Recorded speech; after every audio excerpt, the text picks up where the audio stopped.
Give us a sense, since this was the first congressional hearing specifically on ICOs, where these government employees stand on cryptocurrencies and ICOs in general. Are they open-minded and receptive towards it, or is there a measure of defensiveness here?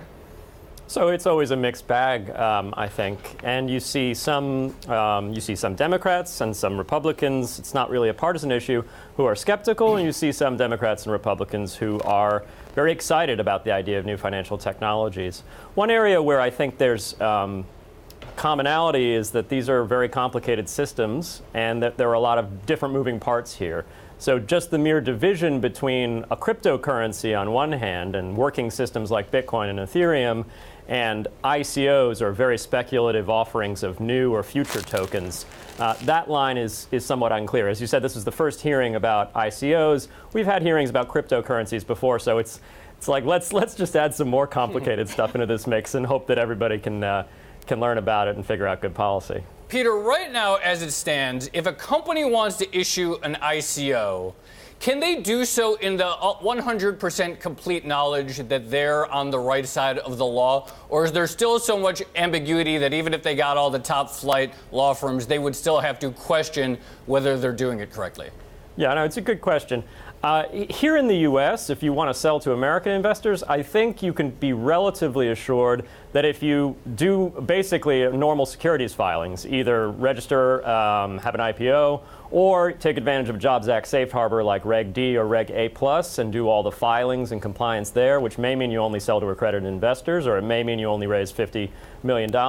If you follow those strictures, which are just, plain vanilla securities law, this is not crypto weirdness, I think you'll be pretty safe. Now, the larger question is, once you develop your token project that you raised money in the ICO to build, and you release those tokens and they travel on an open blockchain, like Bitcoin travels on an open blockchain or Ethereum travels on an open blockchain, is the token then still a security, or is it now something different? Is it a cryptocurrency or a commodity?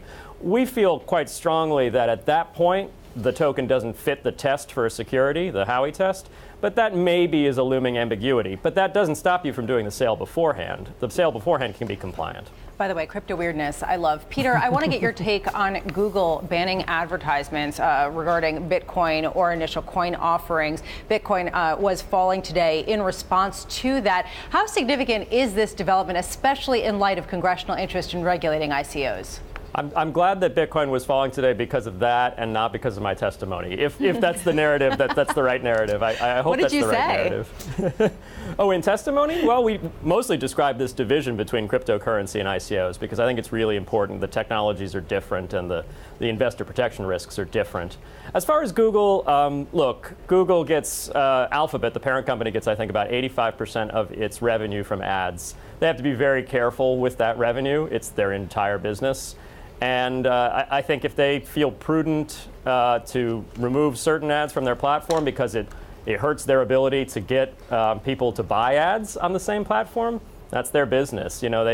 They run their platform. They're centralized, if you will. Decentralized Google might be a different story, and maybe that's coming down the road. Maybe there's an ICO for it. Peter, a lot of the discussion about ICOs has concerned this question of where they fit within the rubric of securities law. Right. However, there was recently a letter from a Treasury official that took another area of concern on them, and that had to do with the question of whether issuers of them risked running afoul of anti-money laundering laws.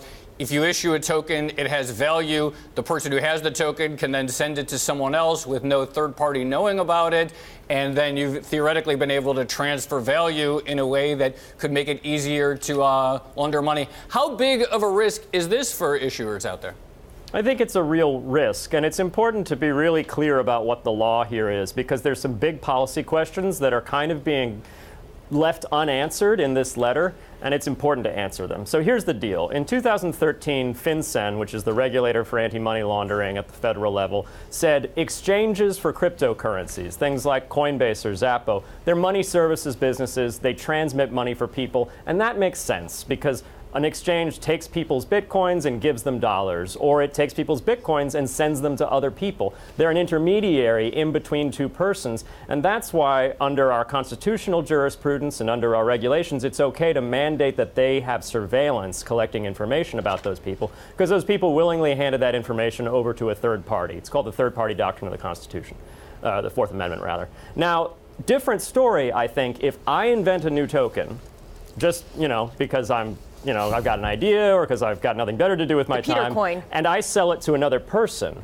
then there's no intermediary, there's no third party, there's just me and another person. So calling me a money transmitter because I'm engaged in a person-to-person transaction, to me, is an overreach, both constitutionally and from an interpretive standpoint as far as the Bank Secrecy Act and the anti-money laundering rules.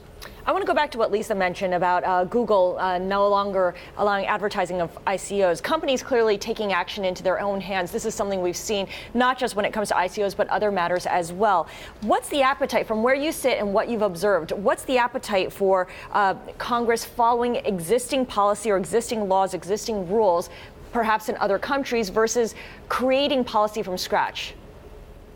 So creating policy from scratch is pretty hard in Washington, D.C., and it's easy to get wrong. So we made some new laws in response to the early internet back in the 90s that now look pretty worse for wear, and that's why you get privacy over your emails, but only if you don't open them and only if you don't open them for 30 days. It doesn't make sense. So it's dangerous to draft new law too soon because the technology keeps changing and then the laws look strange and out of date and have unintended consequences.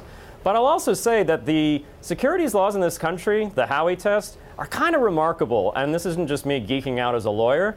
It's amazing that a test developed back in the 1940s, 1950s can be flexible enough to reach the investor protection concerns we'd have about tokens, even though it was originally about oranges. Because I think it's a good test. I think the SEC has done a good job implementing it. And I think where it falls short, where it no longer covers an activity, I think that's where the CFTC picks up the activity, because at that point it's not a security. At that point it's a different kind of asset, something like gold, something like a commodity.